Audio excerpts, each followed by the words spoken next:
যারা বঙ্গবন্ধু সৈনিক তারা শেখ হাসিনার সঙ্গে বিদ্রোহ করে না। প্রিয় নেতৃবৃন্দ, ভাই বোনেরা, 111-এর পরে অনেক কিছু হয়েছে।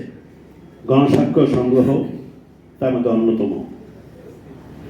আমার গণস্বাক্ষরের সংগ্রহ স্বাক্ষর দেওয়ার সুযোগ হয়নি, দেখানোর সুযোগ হয়নি, কারণ 31শে জানুয়ারি আমাকে উঠিয়ে নিয়ে যাওয়া হয়েছে, সাদা পোশাকধারীরা নিয়ে গেছে। আমি গ্রেপ্তার হলাম 5ই ফেব্রুয়ারি।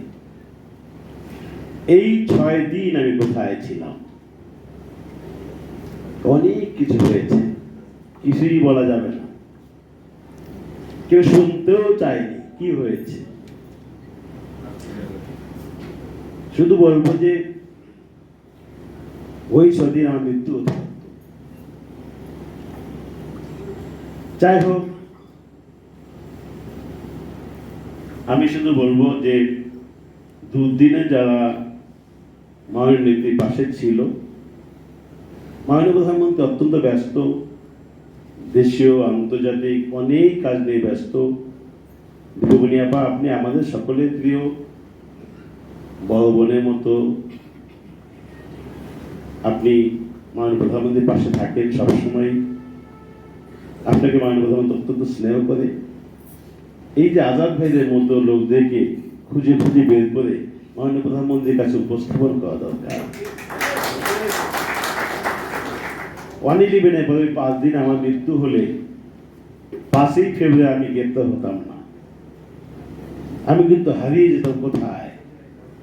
কারণ আমি 31 জানুয়ারি গ্রেপ্তার পিক করে নেওয়া যাওয়ার পরে মাননীয় নেত্রী সাথে সাথে বিভিন্ন জায়গায় ফোন দিয়েছেন।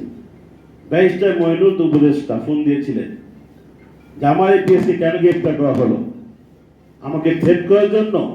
ব্যারিস্টার মইনুল বলছিল ধরে নেন তাই। আমি কোথায় ছিলাম কেউ জানতো না। মৃত্যু হয়ে গেলে কিন্তু আমি হারিয়ে যেতাম, কেউ খুঁজে পাইত না।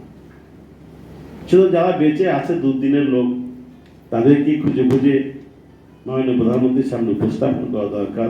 ব্যস্ততার কারণে হয়তো উনি খোঁজার সময় পান না। প্রিয় নেতৃবৃন্দ, ভাই বোনেরা, মাননীয় প্রধানমন্ত্রী শেখ হাসিনার নেতৃত্বে এগিয়ে যাচ্ছে বাংলাদেশ। সারা বিশ্বের দরবারে বাংলাদেশ উন্নয়নের রোল মডেলে পরিণত হয়েছে। বিশ্বে অনেক দেশ বাংলাদেশকে অনুকরণ করছে। বাংলাদেশ সারা বিশ্বের দরবারে মাথা উঁচু করে দাঁড়িয়েছে।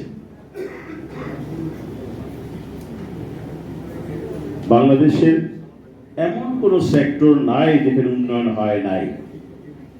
কৃষি, চিকিৎসা, শিক্ষা, অর্থনীতি, যোগাযোগ, জ্বালানি, সকল ক্ষেত্রে উন্নয়ন হয়েছে। খাদ্য স্বনির্ভর বাংলাদেশ, বাংলাদেশের মতো দেশে ওই শহরতলি গ্রামের অলিগলিতে ভ্যানগাড়িতে ড্রাগন ফ্রুট বিক্রি হয়। এখন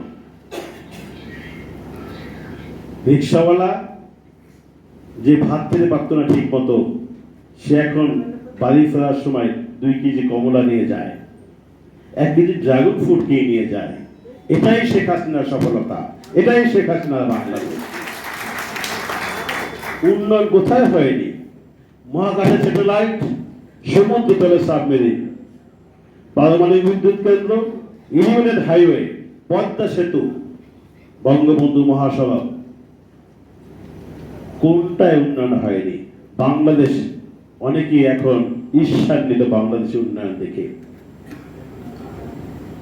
আমি শুধু সকলকে অনুরোধ করব, শেখ হাসিনার নেতৃত্বে আমরা বাংলাদেশকে বঙ্গবন্ধুর স্বপ্নের সোনার বাংলা গড়ে তুলতে চাই।